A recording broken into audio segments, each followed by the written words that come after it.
Guest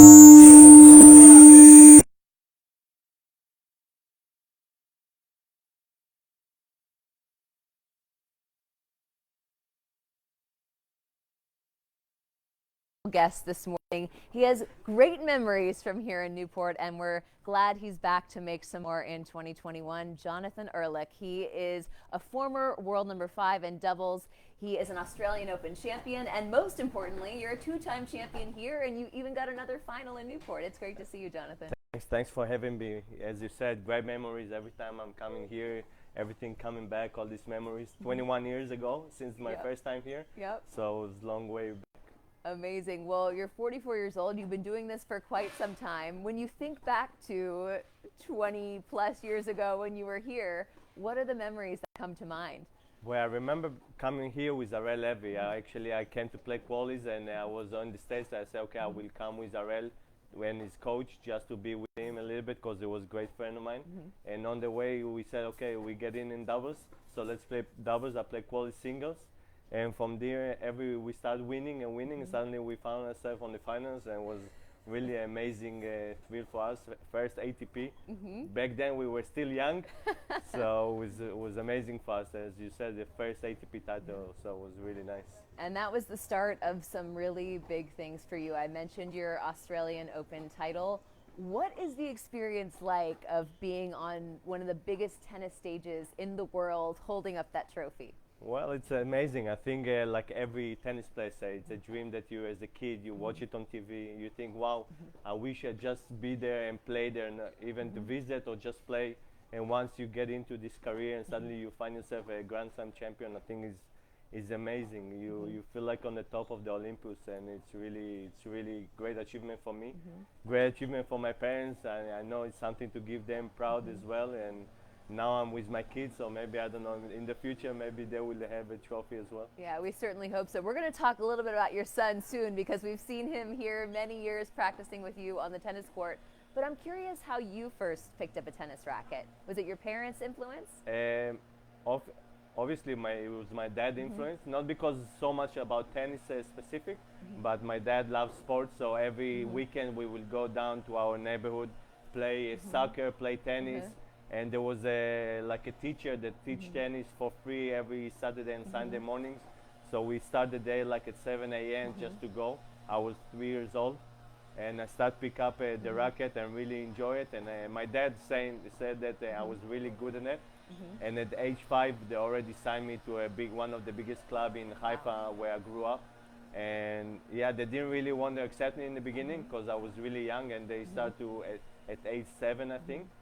But once they saw that I'm playing tennis and I was actually quite good, so they made an exception and got me to this team. And from then on, we started build up my career. And actually, I was practicing at age 6 twice a day just before my kindergarten. So this is crazy stuff that when I'm thinking about it, as I say, I have my son. There's zero chance I will let him go what I did. But well, we did good, so maybe it was a good way. It worked out okay. You were born in Argentina, but your home base is in Israel. Tell us about that journey. When did your family move to Israel? Yeah, as I said, born in Argentina. My both parents are Argentinian, so my family were from there. And as a good Jewish family, my grandfather said he wanted to move. His dream was always to move to Israel, to the Jewish state. And my parents, my dad and my mom, before they get married, they went there to visit, and my uncle also went to visit. They love it, and they say, oh, yeah, it's a good idea. And on the way, my parents got married, and I born, and so they needed to stay a few more years. But then my grandfather said, okay, it's a good time to go. And since then, I don't have too many memories from Argentina, but I went back as I get older, but still my home is always be Israel. Amazing. There are some players who have come out of Israel, but not a ton. What was it like playing for your country? Not ton, but for a small, don't forget it's a small country. And we actually, as we spoke before, we have a lot of tennis players on the social level, kids playing. And we not that many get luck to go, but we still have in the history maybe around 10 or 15 ATP players that broke the top 100. And we had Dudi Sela that was playing here a few years ago. Love You have Dudi, my yeah. partner Andy Ram that was Yeah. with me for the next 15 years. So we have a Shacha pair That's right. almost top 10. She was 11. So close, yeah. So we had a few stars Yes. that break it. But as you said, I mean, there's not the culture of the tennis players. I think you need to build it. So it's very difficult to make a program if there is not that many tournaments. But it was very special for us, as you said. You know, the small players that did it, it became big heroes in Israel. So for us, it was great to make it. Very cool. Well, you're playing with Santiago Gonzalez here this year. I did not have enough time, Jonathan, to look up how many partners you've had in your wow. career. But Wow. I'm curious, why Santi for this tournament? Actually, Santi and me going way back, and he's one of my best friends. And actually, coincidence here, his partner that he's playing with Brazilian guy that is going to the Olympic Games. Ah, So he could not be here in the next few weeks. So as we're good friends and we already played before, and we had a good success, so we said why not, let's have a try here. Then we're going down to Mexico, so it's even better Nice. for him as a local. My partner that he couldn't not come to the States at this time, so he need to stay in Europe, and I love the grass here in Newport, and I like the hardcore more than the clay in Europe, so I decided to be here. And with Santi, he's also a good friend, as I said, and a great player, so it was a good team up. there is one particular teammate that caught my eye, and that was Novak Djokovic, who you Oh, yeah. actually won a title with, Queen's Club in 2010. 2010, That's yeah. exactly right, 11 Yeah. years ago. Yeah, How he begged me to play so much, I say okay. You know? No, I'm kidding. How did that come about? It's a funny story, you know, just a coincidence. I remember it just at Roland Garros. We were in the locker room and we spoke. We were good friends back then. We had the same agent and things connect. And we were just talking and he told me, I don't remember what we exactly were talking about the grass season. And I said, hey, you know, I'm be looking for Queens because I was out. I just came back from an injury after a year and a half. And he said, yeah, maybe we play. And like that, we just, you know what, let's play. You know, he was 3 in the world already, but he was not playing so much doubles. But I said, let's do it. And we just signed. And it was crazy. I mean, we never really think we're going to win the title, but Sure. every match, we really connected well. We enjoy it. We became very good friends afterwards. So, you know, we always have a good bonding and good memories. It's his only title, you know, so I'm always going to be in his history book. That's fantastic. So, are you one of the ones who sent him a text after he won number 20? Yeah, I mean, we stayed in touch Yeah. since then. I mean, obviously, he's also very active at the tennis. Right. But I definitely send him. I think he deserves it.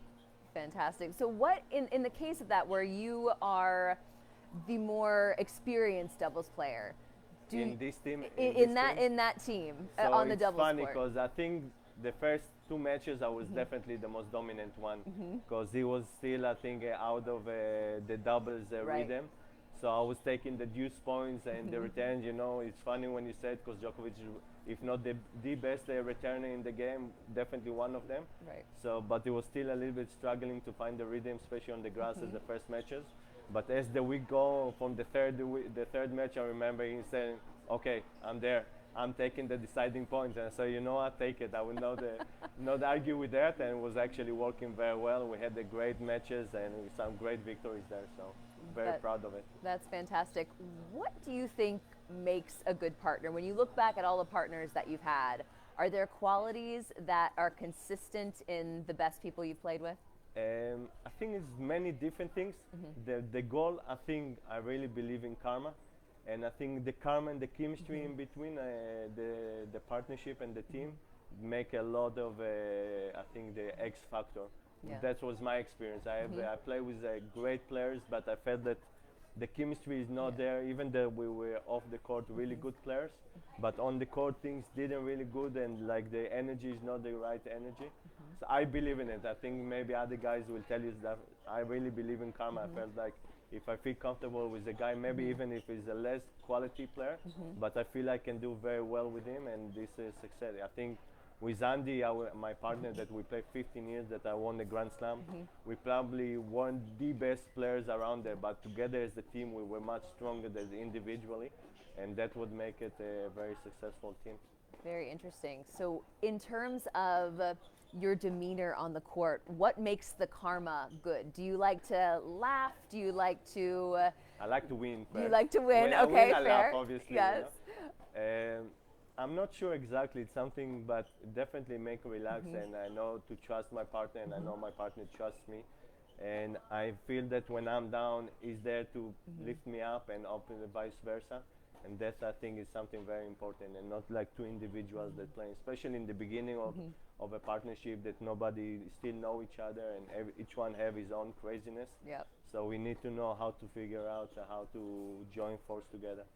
You founded the Jewish Sports Foundation with Andy, I believe. How Yeah. special was that?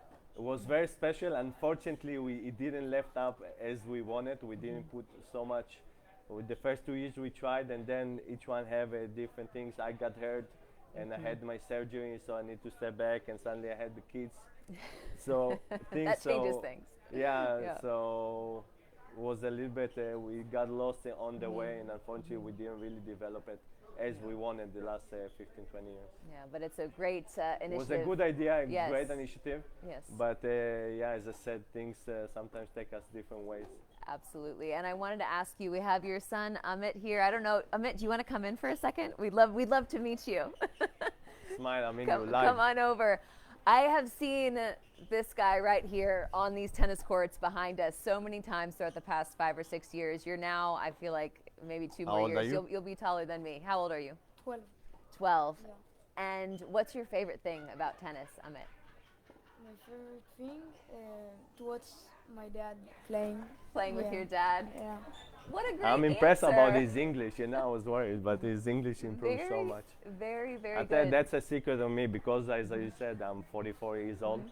So my part of my contract with my wife is that during the summer when they're off school, they come in with me and travel around the world for these 2 months that from like July to September, you know, and it's a privilege for me to see my son.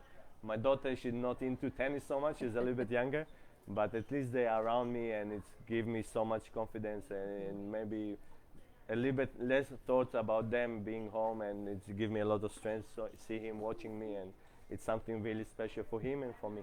That is fantastic. Well, Amit, it's always great to see you. I can't wait to see the strokes on the court this year. I haven't seen you play yet, so I'll be watching. Jonathan, always a pleasure, and Hey, thank best you very much of for luck having me. this I year. appreciate Thanks so it. much. Thank you very And we'll be much. back with more Chat with Champions in just a few minutes. We're going to be joined by another doubles player in Austin Krajicek. We'll see you then. Cool. I was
Welcome back to Chat with Champions here at the 2021 Hall of Fame Open, where our next guest has been ranked as high as number 35 in the world in doubles. He owns 4 titles, and he is back in Newport again. Austin Krajicek, it is great to see you. Good to see you. Thank you for having me.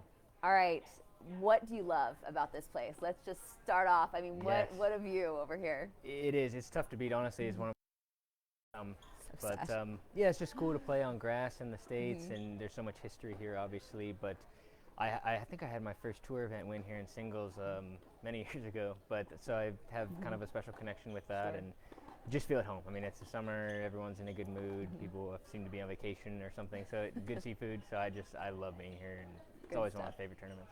Well, you're playing with Vasek Pospisil. You guys had a big win over the top seeds in your first round. You guys joined forces. I mean, teenagers. Why did you decide to play together here? Yeah, it's been a while. I mean, Vasek and I have been friends for a long time. We were both at in Bradenton at IMG's for a bit, and yeah, we just have been friends and kept in touch. And obviously, we played in juniors a long time ago. I don't even particularly remember that match, to be honest with you. But yeah, we were just kind of, the schedules worked out well, and we talked just before Wimbledon, and we're like, oh, let's play Newport. So tennis is obviously. All right, you won an NCAA doubles title for A&M, had a great college career there.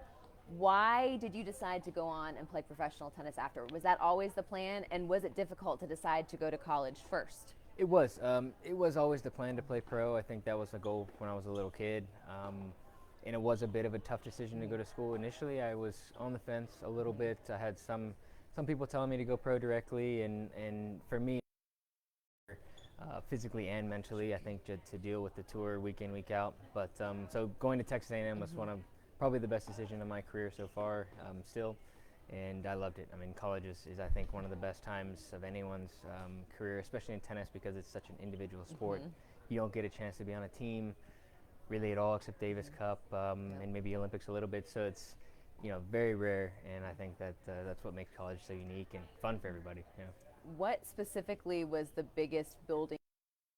There's a lot of positives from it. I think time management skills was extremely important. I think you mature as a person, not just on the tennis court, but just in general. You're balancing a lot of different things with studying, your social life, your tennis, trying to improve and trying to play at a pro level. So balancing all of that, I think, really helps you understand how to manage your time better when you're on the tour, because it can get a bit difficult at times, especially playing these sort of tournaments right out of high school. Is you've got a lot of free time, and if you don't and watch Netflix a lot. So I think college helps you mature in that aspect, and then also from a relationship standpoint as well, having sort of a normal foundation for your life. College is a huge help for that. That's definitely helpful. You mentioned you played singles and doubles for quite a while, and then I believe the last singles result was two or 3 years ago.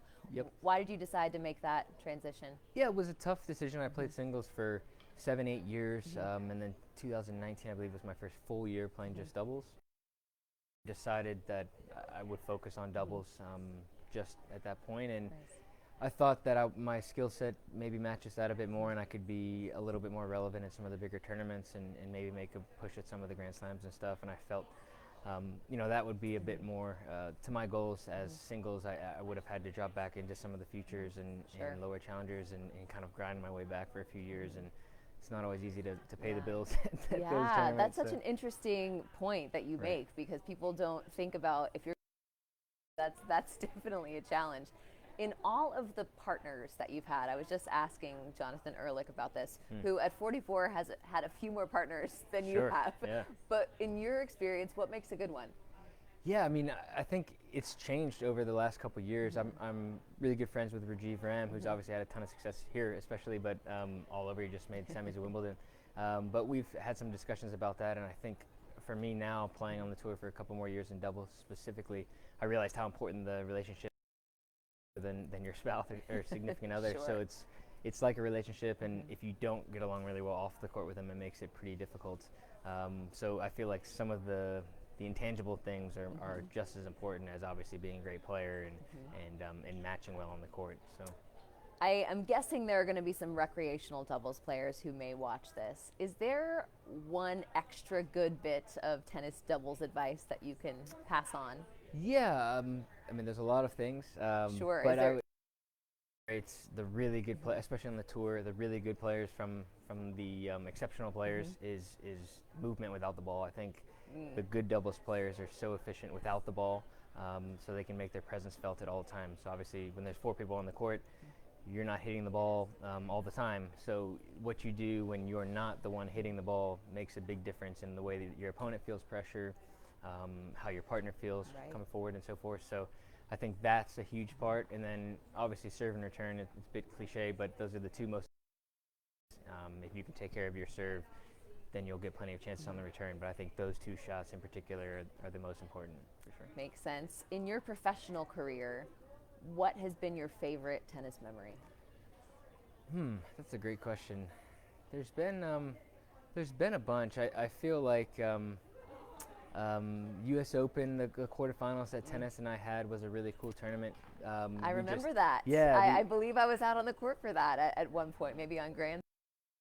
Expectations going into that tournament, so it was a very a natural few matches, and we just played well and connected and had a good run there. And that was sort of at a period in my career where I wasn't sure if I was going to keep playing full time, so I was kind of on the fence a bit, and we had a really good tournament, and it was fun. Obviously, tennis is one of my best friends on tour, so to have that experience with him, and he was playing exceptional singles as well. Those couple weeks, it was cool to That's be right. a part of that team, and hopefully we can have some more of those. So. Ask some tennis history questions, and this is sort of the one that we've asked at every Chat with Champions stop this week. If you could have dinner with any Hall of Famer, past, present, who would it be and why? I don't know if I would go as far back as some guys maybe would. I think, I've had the honor to meet him just once. Pete Sampras has always been an idol of mine growing up, and I've met him in passing and watched a couple of his practices when I was a little kid. The way he raised his level in big moments, obviously on the biggest stages at Wimbledon and stuff. So I think that mentality is something that I really admire, and I'd love to pick his brain for a dinner. That would be fantastic. Very cool. And I want to shift to an off-court question for you, Sure. Austin. We talked about this a little bit before we came on live. You, I don't know how recently it was, ran a 50K. I thought this was a typo. A 50K. I get asked that all the time. Yeah, it was just maybe a month and a half ago or so. But yeah, recently I've been getting into running the ultra scene a little bit. I really enjoy that. I think it's more of a mental challenge than a physical challenge, to be honest. So yeah, it's just something some of the guys I follow, David Goggins and Cameron Haynes, and a few guys that are really in the ultra scene and are motivational. I mean, in every way. It's just there's a lot of pressure on the tour, especially now with the way the COVID restrictions are and stuff. So it's nice to have sort of an outlet where you can push yourself, but kind of get away and see. And to be honest, it's been a great way to see places that we go. So I've been able in the last couple months in Paris, and even with the restrictions, we'll have a little bit of time for outdoor exercise. So it's a bit of a way to see the city a bit, and even in like a Halle where we were playing the grass event before Wimbledon, it's very country there. So I get to kind of running out in the middle of the last 10 years of my career for sure. So that's a great point. I would not have thought of that as an added benefit. There you go. Just go ahead and pick up long distance running, and you'll be able to explore wherever you are. Exactly. That's great. And I want to finish, Austin, by asking perhaps the most important question. You are very close to being headed to the Olympics, and you're going to get a chance to play with tennis, as you said. How special is that? Yeah, it's extremely special. As I mentioned earlier, the United States is always been a dream of mine. So yeah, well, I'm very excited about that, and to do it with a great friend, and Rajiv's on the team as well, and there's a bunch of other guys that I'm close with. So I think the American guys get along really well in general. So it'll be really fun to be with that group of guys and represent the U.S. and hopefully we can make a run and bring back some medals. But just to be a part of the team is going to be a big honor, and I'm really excited about it. Are there any nerves that go along with that? Sure. It's a different feel. Very different. Yeah, I mean, it'll be different this year, obviously, with the way COVID will have everything in Tokyo. But I mean, still, you're representing the U.S. and we are familiar with the facility there. It's where the Tokyo 500 is, so we've played there several times, and I think that will actually help a good bit. But yeah, there will of course be nerves, but like I said, it helps to play with a friend, and be out there with tennis, and we have a way of making each other laugh and have a good time. So I think that will help a lot, but there's always nerves when you step out there. Laughs always help, right? Exactly. I feel like that's always a good rule of thumb. Well, Austin, it was a pleasure. Best of luck in Tokyo, and first things first, best of luck here in Newport the rest of the week. Thank you Great so much. to see you. Appreciate it. Thank you. And you can join us for more Chat with Champions later this week. We'll see you then.